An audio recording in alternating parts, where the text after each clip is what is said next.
हिंद सभी को। देखिए एसएससी जीडी 2021 वाले जितने भी हमारे अपने कैंडिडेट हैं, पुराने कैंडिडेट हैं, जो कि अभी तक हमसे time and distance, time and work, pipe टैंकी, एसआई सीआई पढ़ चुके हैं।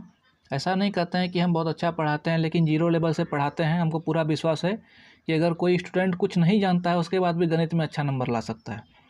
तो अगर हम वीडियो नहीं बना पा रहे हैं, देखिए अभी आप लोग जान रहे हैं कि नए स्टूडेंट काफ़ी जुड़ रहे हैं ग्रुप के माध्यम से, all India SSC GD group Telegram के माध्यम से, और बहुत परेशान भी कर रहे हैं हमको। ये समझिए पर्सनल मैसेज बहुत कुछ है, जवाब भी नहीं दे पा रहे हैं उतना। आप देख रहे हैं डेली लगातार उतना संख्या में स्टूडेंट जुड़ रहे हैं। तो हम आप लोग से यही कहना चाहते हैं कि देखिए ऐसा नहीं कि हम आप लोग का साथ छोड़ दिए हैं। समय है तो वीडियो ज़रूर आएगा और मैथमेटिक्स पूरा कंप्लीट होगा, और मैथमेटिक्स ही नहीं सब कुछ कंप्लीट होगा। लेकिन अगर वीडियो नहीं आ पा रहा है तब हमको गलत ना समझें। आप ये ना सोचें कि सर हम लोग को छोड़ दिए हैं, आप नए स्टूडेंट की तरफ ध्यान दे रहे हैं। ऐसा कुछ नहीं है, ऐसा कुछ नहीं है। आप लोग हमारे जैसे थे वैसे हैं। वो सब हवा का झोंका है, आया चले जाएगा। ठीक है, हमको किसी से कोई मतलब नहीं है। आप धैर्य बना करके रखें और हमको गलत ना समझें। देखिए समय अभी भी नहीं है, लेकिन उसके बाद भी स्कूटियाँ में घुस करके हम वीडियो बना रहे हैं। अगल बगल में जानवर है, आप तो जानते हैं, रोज़ जैसे करते हैं उसी प्रकार से। लेकिन मेरा पूरा प्रयास रहेगा कि जैसे हो समय निकाल करके आप लोग के लिए बनाया जाए। क्योंकि अभी मेरे पास जो अभी जो बैठ करके हम हैं ड्यूटी में, वो लगभग छठ पूजा तक ही ऐसा कार्यक्रम है। उसके बाद शायद हमको बैठने का मौका नहीं मिलेगा। इसलिए 1 या 2 दिन हम ऐसा समय निकालेंगे जिसमें कि कंप्लीट करवा दिया जाए अच्छा से। ठीक है, तो चलिए हम आगे बढ़ते हैं। हम लोग प्रॉफिट एंड लॉस में चल रहे थे। आज इसका सेकंड नहीं थर्ड पार्ट होगा। सेकंड पार्ट तक हो गया, आप लोग प्लेलिस्ट चेक करके देख लें। तो आज हम कुछ विशेष समझाने का प्रयास करेंगे। इसके बाद और भी कोई टॉपिक है, कुछ अच्छा टॉपिक उठाने का प्रयास करेंगे। बहुत सारे स्टूडेंट बोल रहे हैं सर एवरेज उठाइए, कुछ बोल रहे हैं रेशियो उठाइए। ठीक है, हम सबको क्लियर करवाने का प्रयास करते हैं। लेकिन जो इम्पोर्टेंट है, एसएससी जीडी 2018 का जो प्रीवियस ईयर क्वेश्चन था, जिसका एग्जाम 2019 में हुआ है, उसके हिसाब से बताने का प्रयास कर रहे हैं, वो भी क्या जीरो लेवल से। ठीक है, चलिए आगे बढ़ते हैं हम लोग। देखिए हम लोग सवाल बार आ चुके हैं, लेकिन उससे पहले एक बार और फिर हम आपको बताना चाहते हैं। देखिए अगर मेरा वीडियो नहीं आ पा रहा है आप लोग को लेकर के मैथमेटिक्स का, तो आप ये ना समझें कि हम नए स्टूडेंट पर ध्यान दे रहे हैं। बिल्कुल ऐसा बात नहीं है। आप ये समझें कि हमको समय नहीं मिल पा रहा है। समय मिलेगा। अगर हमको अभी आज पूरा दिन समय मिल जाए तो मजाक नहीं करते हैं, 5 वीडियो आएगा कम से कम गणित का। लेकिन है ही नहीं समय। आप ही सोचिए, यही हम बताना चाहते हैं। देखिए ये प्रश्न पर ध्यान दीजिए, बहुत बकवास हो गया। जल्दी जल्दी काम करना है हम लोग को। जितना चीज़ हम आपको 20 मिनट में बताते हैं ना, आप देखिएगा और कहीं खोज करके 2 घंटा में नहीं बता पाएगा उतना चीज़। तो इस प्रकार से समझिए कि 18 वस्तुओं का क्रय मूल क्या है। 18 वस्तुओं का क्रय मूल गलत लिखा गया क्या, 15 वस्तु यहाँ पे होगा, 15 वस्तुओं के विक्रय मूल्य के बराबर है। ठीक है, प्रश्न ये है कि 18 वस्तुओं का क्रय मूल्य 15 वस्तुओं के विक्रय मूल्य के बराबर है, तो लाभ या हानि प्रतिशत ज्ञात करें। आपको हम पहले ही सबसे क्लास के शुरू में ही समझा देते हैं कि 2 प्रकार के प्रश्न होते हैं, एक अमाउंट वाले केस में, एक भाव वाले केस में। तो इसमें कहीं आप अमाउंट देख रहे हैं क्या, रुपया कहीं लिखा हुआ है? नहीं है। तो इसका मतलब ये भाव वाला केस है। और भाव वाला केस जब भी होता था आपको हम बता देते थे, टोटल काम उसका एसपी पर होता था, मतलब विक्रय मूल्य पर होता था। ठीक है, तो इसका एसपी क्या है, इसका एसपी क्या है, ऐसे समझिए। देखिए 15 ऐसे समझिए 18 वस्तुओं का क्रय मूल्य, तो यहाँ लिखिए ऐसे 18 वस्तुओं का क्रय मूल्य मतलब सीपी है 18, 15 वस्तुओं के विक्रय मूल्य मतलब एसपी है 15, तो लाभ या हानि ज्ञात करें। अब हम लोग को लाभ और हानि इसी जगह निकालना है, एसपी और सीपी में ही करके। इस प्रकार का सवाल बहुत इंपॉर्टेंट है एसएससी जीडी 2021 के लिए। अब देख रहे हैं कि इसमें ये नहीं देखना कि लाभ होगा कि हानि होगा, कैसे निकालेंगे। ऐसे आपको समझना है कि क्रय मूल्य जो था 18 था और एसपी जो था वो कितना था, देख लीजिए ना, यहाँ 15 था। ठीक है, अब आप यहीं समझ लीजिए लाभ कैसे हुआ। लाभ हो गया 3। ठीक है, कैसे हुआ लाभ? लाभ इस प्रकार से होता है भाव वाले केस में। लाभ आपको ये समझिए, आपके पास 18 वस्तु था, ठीक है, और आपने 15 बेच दिया, तो आपके पास 3 रह गया ना, तो वो लाभ हो गया। अगर हम आपको बोल देते हैं आपके पास 18 वस्तु है और आप 20 बेच रहे हैं, तो 20 कैसे बेच देंगे आप, जब आपके पास 18 ही था? तो इसका मतलब 20 दो आप अपने घर से लगा रहे हैं, तो आपको हानि होगा। ठीक है, यहाँ पर यही समझना है। जब भी ये वाला केस रहे आपको सीपी में एसपी घटाना है लाभ निकालने के लिए या हानि निकालने के लिए। कुछ भी होगा आपको इसमें इसको घटाना है। ठीक है, आप समझ गए। लाभ 3 निकला। अब आपको क्या बताते हैं, भाव वाले केस में जो कुछ भी होगा टोटल चीज़ हमारा एसपी पर होगा। एसपी क्या है 15, तो लाभ को ऊपर रखते थे ऐसे, नीचे 15 इंटू 100। ठीक है, 100% होता है। इसको गुना भाग दीजिए 5 और 5 इसको कटाइए 20 बार में बराबर 20% मेरा लाभ निकल गया। लाभ निकला कि नहीं जी, इसमें घटा दीजिएगा, इसमें लाभ निकला। अगर हानि निकालने के लिए बोलता, अगर हानि होता तो कैसे होता आप समझिए। अगर हानि होता तो सीपी होता आपका 18 और एसपी कुछ भी हो सकता है, जैसे एसपी 25 हो जाए। आपको बोल दे कि बताइए लाभ और हानि क्या होगा, तो आप यहाँ इसमें फिर इसको घटाएंगे, 18 में 25 घटा देंगे, जितना होगा बटा दे करके एसपी को नीचे रखेंगे, निकाल देंगे। इस प्रकार का हम 2-3 क्वेश्चन आपको बता सकते हैं, लेकिन अब ज़्यादा लिखने से कोई फ़ायदा नहीं है। समझ लीजिए कि भाव वाला केस इसी प्रकार से होता है कि दे देगा आपको 15 वस्तुओं का क्रय मूल्य 20 वस्तुओं के विक्रय मूल्य के बराबर है, इतना चॉकलेट का इतना के बराबर है। ठीक है, तो आपको निकालना होगा। तो भाव वाला केस जब होता है उसमें एसपी जो होता है वो नीचे होता है और लाभ या हानि ऊपर रहता है, गुना 100 से कर देते हैं, उसका आंसर निकल जाता है। चलिए आगे बढ़ते हैं हम लोग। देखिए, आपको हम कई बार बता चुके हैं कि एसएससी कांस्टेबल जीडी का एग्ज़ाम बिल्कुल इजी होता है और गणित का भी सवाल बिल्कुल इजी होता है, लेकिन स्टूडेंट जानता ही नहीं, इसलिए छोड़ देता है। ठीक है, ये होमवर्क में एक प्रश्न लिख लीजिए, अभी वीडियो बाकी है, कि 15 वस्तुओं का लागत मूल्य 12 वस्तुओं के विक्रय मूल्य के बराबर है, तो लाभ और हानि निकालें। इसका आप लोग बना करके बताइएगा। ये हो गया आपका सीपी बराबर 15 और एसपी बराबर हो गया आपका 12। इसमें आप हमको निकाल के दिखाइएगा लाभ होगा कि हानि होगा परसेंटेज में। होमवर्क नंबर 2, उसका होमवर्क नंबर 2 में सीपी रहेगा 40। सुनिए, होमवर्क नंबर 2 में सीपी रहेगा 40 और एसपी रहेगा 25। इसमें क्या होगा, लाभ या हानि कितना परसेंट होगा, उसका आपको आंसर बताना है कमेंट के माध्यम से। उससे हमको ये पता चलता है कि आप लोग कितना देख रहे हैं, नहीं देख रहे हैं। इसके पहले वाले वीडियो में भी आप लोग ने कमेंट में उत्तर दिया, हमको बहुत अच्छा लगा। रिप्लाई आप लोग का नहीं दे पाते हैं, इसका मतलब ये नहीं कि हम कमेंट नहीं देखते हैं। ठीक है, चलिए आगे बताते हैं। देखिए, अभी हम ये सवाल नहीं लिखते, लेकिन लिख लिए जान करके आप लोग को समझा दें। इसके पहले हम ये सवाल आपको बताए होंगे कि इस प्रकार का सवाल रहता था। पहले ये सवाल देखिए क्या लिखा है कि एक फल विक्रेता ने 1 रुपये में 5 की दर से केले खरीदे और 1 रुपया में 4 की दर से उसको बेच दिया, तो लाभ हुआ कि हानि हुआ, उसका प्रतिशत बताइए।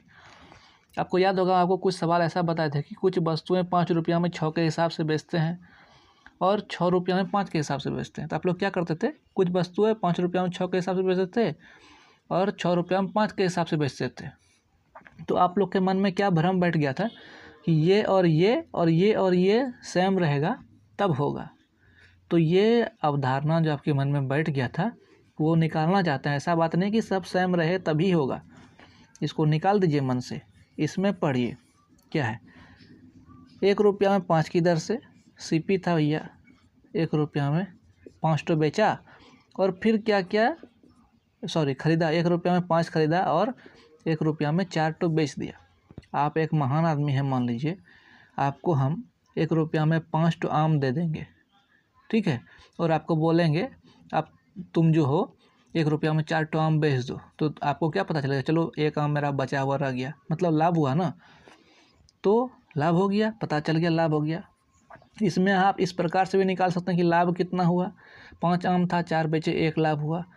1 को रख दिए ऊपर, उसके बाद उसका प्रोसेस हम कर दिए, जो है इसको एसपी का काम होगा, एसपी और 100 मतलब 25% निकल गया ऐसे।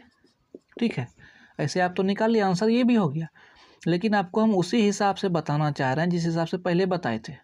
कौन बड़ा हिसाब से कि इसको इसको और इसको करने वाला, इसमें भी होगा वही चीज़। मतलब दाम और वस्तु जो गुना करने बताए होंगे, आप याद कीजिए पुराने क्लास में। 5 को गुना कर दिए 1 से, फिर माइनस कर दिए 1 को गुना 4 से, और जो यहाँ माइनस करते हैं वही नीचे करते हैं और इंटू 100। याद आया आपको?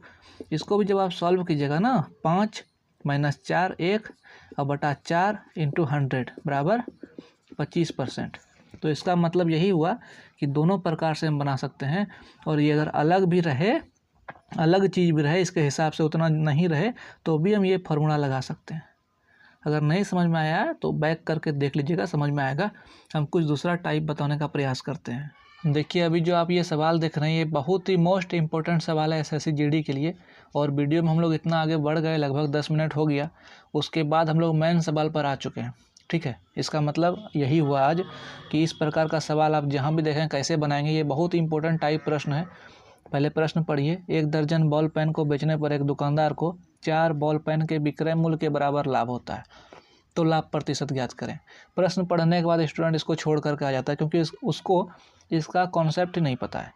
आपको बता दें, ये सवाल जिस कॉन्सेप्ट पर बना है उसको आप किस प्रकार से लिख सकते हैं, पहले हमको वीडियो स्टॉप करके लिखना होगा, जिससे समय बर्बाद ना हो। अब ये चीज़ जो हम इतना हिंदी में लिखे हैं आप लोग के लिए, ये क्या लिखे हैं आपको समझा दें। जब भी इस प्रकार का सवाल हो, जब विक्रय मूल्य के बराबर लाभ हो या हानि हो, तो क्या होता है, लाभ प्रतिशत जब भी निकालने हमको बोलेगा तो जितना भी लाभ या हानि हुआ उसको ऊपर रखेंगे, बटा देंगे, उसके नीचे जितना वस्तु बेचा गया उसमें माइनस करेंगे। अगर लाभ होगा तो माइनस करेंगे और अगर हानि होगा तो प्लस करेंगे। यहाँ पर उल्टा करते हैं, ठीक है। उसके बाद गुना 100 से करते हैं तो निकल जाता है। ये आप इसको एक रफ में लिख करके रखिए। ये अपने मन से हम लिखे हैं सिर्फ आपको समझाने के लिए। 1-2 सवाल बनाने के बाद ये आपको लिखना नहीं पड़ेगा, ऐसे समझिए।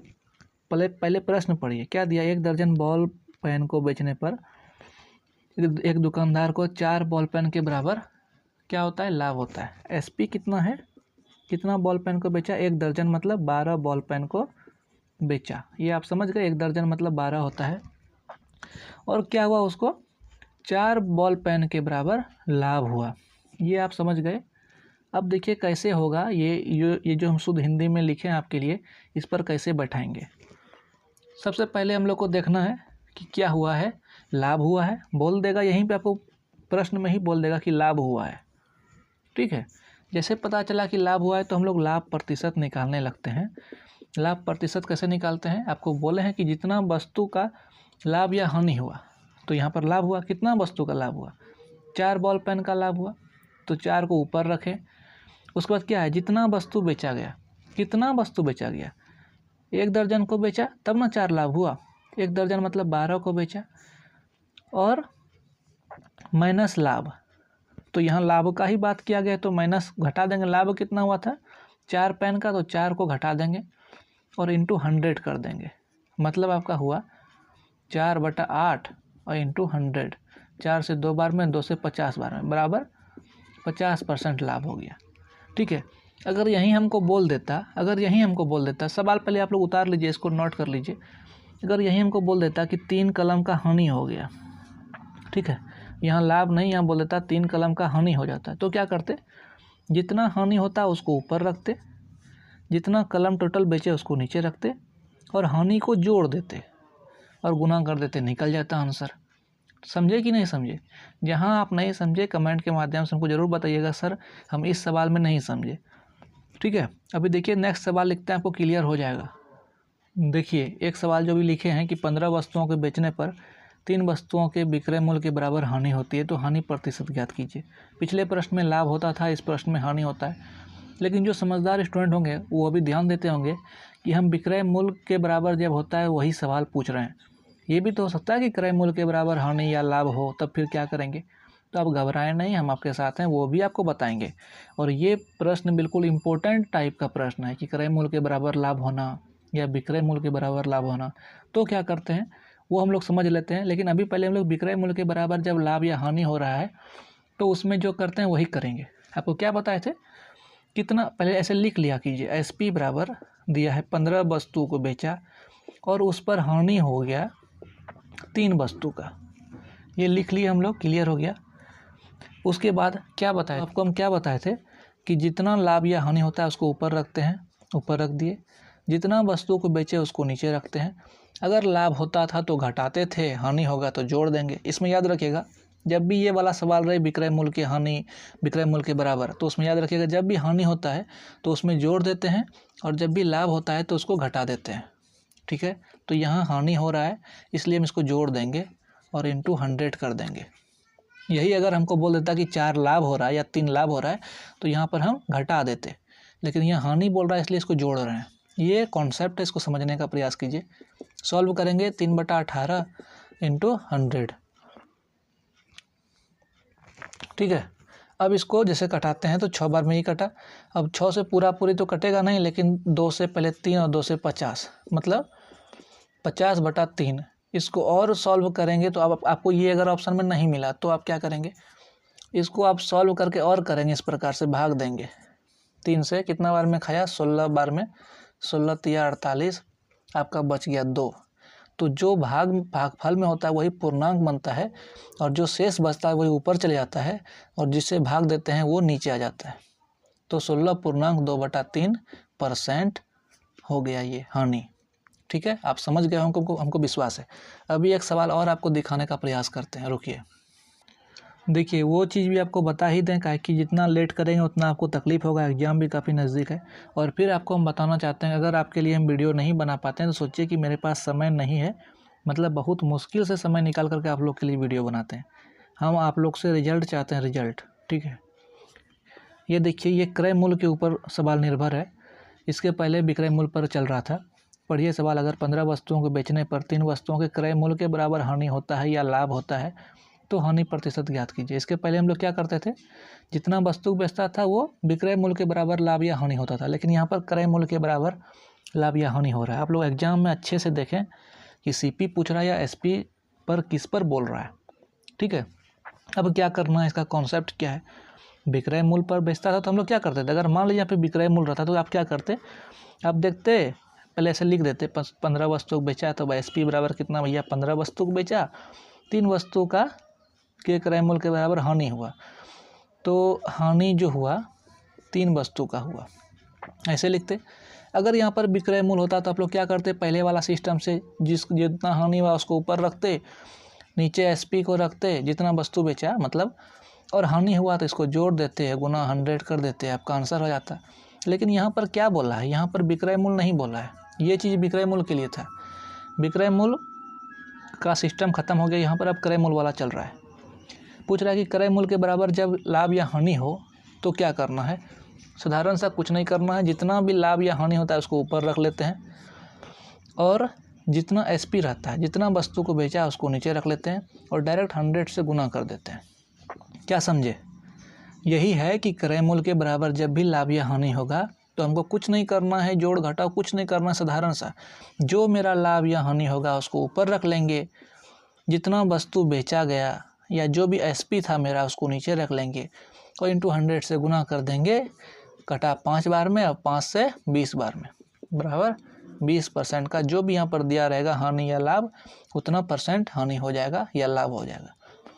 ठीक है, हमको लगता है आप समझ गए होंगे कि अगर विक्रय मूल्य पर देता था तो हम इसको घटाते या जोड़ते थे, लेकिन जब भी क्रय मूल्य के बराबर लाभ या हानि होगा तो हम लोग कुछ नहीं करेंगे। अगर यहाँ पर बोल देता कि 20 वस्तुओं को बेचने पर 5 वस्तु का लाभ होता है, क्रय मूल्य के बराबर लाभ होता है, ऐसे बोलता कि 20 वस्तुओं को बेचने पर 5 वस्तुओं के क्रय मूल्य के बराबर लाभ होता है, तो हम लोग क्या करते, जितना वस्तु का लाभ हुआ उसको ऊपर रख लेते। क्रय मूल्य के बराबर पूछ रहा है तो डायरेक्ट इसको सिंपल सा 20 करेंगे, गुना 100, काम हो गया। अगर यही बोल देता कि 5 वस्तुओं के विक्रय मूल्य के बराबर लाभ होता है तो हम क्या करते, जितना वस्तु था उसको ऊपर रखते, एसपी को नीचे रखते, लाभ हो रहा है तो इसको माइनस कर देते और इंटू 100 कर देते। समझे, यही पूरा कॉन्सेप्ट है। ज़्यादा दिमाग नहीं लगाना है, नहीं तो आपका दिमाग हैंग कर जाएगा। जितना बात हम समझा दिए हैं बहुत है, पर्याप्त है। देखिए, हमको लगता है आपको जितना चीज़ बताया आप समझ रहे होंगे, इसलिए एक टाइप और भी बता ही देते हैं, क्या कि इसके बाद हमको लगता है प्रॉफिट एंड लॉस में बहुत कुछ कम चीज़ बचा हुआ रह जाएगा। अगर होगा तो एक पेज छोड़ करके रखिएगा, समय मिलेगा तो बताएंगे इसके बाद कौन सा टॉपिक पे चलें, आप लोग कमेंट करके बताइएगा। एक छोटा सा टाइप और भी आपको बता दें कि जब 2 वस्तु का सीपी समान रहे, ठीक है, मतलब खरीदने वाला दाम समान रहे और सेम चेंज रहे। अब ये सेम चेंज क्या है सवाल में पता चलेगा, तो उसमें प्रॉफिट भी नहीं होगा, लॉस भी नहीं होगा, कुछ भी नहीं होगा। ठीक है, अब वो सवाल भी बहुत बार आया है एसएससी जीडी के लिए, इसीलिए आपको हम बताने के प्रयास कर रहे हैं। देखिए, जो जो चीज़ आता है वही ना बताएंगे जी, फालतू चीज़ हम क्या करेंगे बता करके, हमको कोर्स बेचना है क्या। समझ लीजिए सवाल कैसा रहता है। देखिए, ये सवाल समझाने का एकमात्र उद्देश्य मेरा यही है कि एग्ज़ाम में पूछा गया है। ठीक है, सवाल देखने में काफ़ी बड़ा है लेकिन स्टूडेंट इसको छोड़ करके चले जाता है क्योंकि उसको जानकारी ही नहीं है। अब देखिए, जब 2 वस्तु का सीपी समान रहे, मतलब खरीदने वाला दाम समान रहे। प्रश्न पढ़िए, अनारकली एक लड़की थी, बहुत सुंदर लड़की थी, बहुत अच्छी लड़की थी, बहुत गोरी लड़की थी, ठीक है, जो कि 5,000 रुपया प्रति घोड़े की दर से 2 घोड़ा खरीदती है। अब वो घोड़ा ही क्यों खरीद रही है इसके बारे में कोई कमेंट नहीं करें हमको, ठीक है। इसमें से जब वो एक घोड़ा को बेचती है, ऐसे समझिए, इससे एक घोड़े पर 15% का तथा दूसरे पर 15% का लाभ पहले घोड़े पर होता है तथा दूसरा घोड़ा जब वो बेचती है तो 15% की हानि होती है। तो कुल सौदे में उसका लाभ या हानि प्रतिशत क्या हुआ? बहुत अच्छा सवाल रहता है। इस प्रकार से बहुत आपको कुछ भी दे सकता है, यहाँ पे 50,000 दे दे, 20,000 दे दे, 25,000 दे दे, और आपको जब ये दो चीज़ दे दे सेम यही है सेम चेंज समझने का प्रयास कीजिए कि 15% का लाभ भी हुआ तो 15% का हानि भी हुआ। ऐसा नहीं बोल रहा है कि यहाँ पे 15% का हुआ तो यहाँ पे 20% का हुआ, ऐसा नहीं बोल रहा, सेम रहेगा। और इस प्रकार का सवाल इसी तरह रहेगा कि 10% का लाभ हुआ तो 10% का हानि भी होगा। तो उस तरफ आपसे पूछ लेगा कि बताइए पूरे सौदे में उसने जो पूरा घटना किया उसमें उसको लाभ हुआ कि हानि हुआ, कितना प्रतिशत लाभ हुआ या हानि हुआ वो बताइए। आपको ऑप्शन दे देगा इस प्रकार से। मान लीजिए उदाहरण बता रहे हैं आपको, ऑप्शन में दे दिया 20%, 30% या ऐसे दे देगा कि अपरिवर्तित, समझे, अपरिवर्तित दे देगा, या फिर दे देगा इनमें से कोई नहीं, इनमें से कोई नहीं। लगभग जो ऑप्शन देखा गया इनमें से कोई नहीं एक ऑप्शन इसमें रहता है। ये आपको समझाने का प्रयास करते हैं। अगर आपके एग्जाम में अगर आ जाए ये वाला कि लाभ भी उतना % का हो रहा है और हानि भी उतना % का हो रहा है, तब आपको क्या करना है, इनमें से कोई नहीं वाला ऑप्शन पर मारना है, ठीक है, या अपरिवर्तित पर। मतलब कुछ नहीं होगा, ना ही लाभ होगा ना ही हानि होगा, ये आप समझ लें जब भी इस प्रकार का सवाल रहे, ठीक है। देखिए हम लोग तो खैर प्रॉफिट एंड लॉस पढ़ रहे हैं, इसमें ढेरी प्रकार का सवाल है, लेकिन आप लोग को जितना बताए ना उसी के अंदर आ जाएगा लगभग चीज़। लगभग सोचिए कि 95% आप लोग हम क्लियर करवा चुके हैं SSC GD के दृष्टिकोण से। अगर आपको लगता है कुछ कुछ बचा हुआ है तो वहाँ पर आप एक पेज ही छोड़ सकते हैं, उसको हम लोग बाद में कवर कर लेंगे प्रैक्टिस के दौरान। अब देखिए कल कौन सा टॉपिक होगा उसके बारे में हमको कमेंट करें, और क्या ये अभी जो हम समय निकाल करके आप लोग को इतना चीज़ सिखाए या बताने का प्रयास किए तो क्या आप लोग को इससे कुछ लाभ होता है या नहीं। और एक बात और आप लोग से हम क्षमा चाहते हैं कि अगर वीडियो नहीं आ रहा है तो आप ये ना सोचें कि सर किसी महिला के साथ हैं, हम व्यस्त हैं कुछ ज़्यादा और काफ़ी टेंशन है इसलिए वीडियो नहीं आ पा रहा है, समझे। तो हम पूरा प्रयास करेंगे आप लोग के लिए वीडियो लाने। आवाज़ भी फंस गया मेरा साला इतना लंबा बोलते बोलते। चलिए फिर बाद में बात करते हैं आप लोग से। धन्यवाद, जय हिंद।